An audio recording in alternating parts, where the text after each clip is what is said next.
একটি ছাগলের পা ভেঙে গিয়েছিল, পরবর্তীতে তা ঠিক হয়ে যায়, কিন্তু ভাঙা স্থানে একটু উঁচু আছে, স্বাভাবিকভাবে বোঝা যায় না।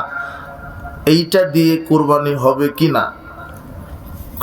কুরবানি হবে, সমস্যা নেই, কুরবানি হবে না।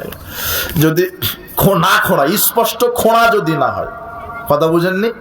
স্পষ্ট কানা, স্পষ্ট খোঁড়া, স্পষ্ট রোগা, এরকম হলে কোরবানি হবে না, নিষেধ আছে। কিন্তু ভেঙে গেছিল, ঠিক হয়ে গেছে, এখন স্বাভাবিক, সমস্যা নেই। খাসির ক্ষেত্রে, খাসির ক্ষেত্রে হোক আর মহিলার ক্ষেত্রে হোক,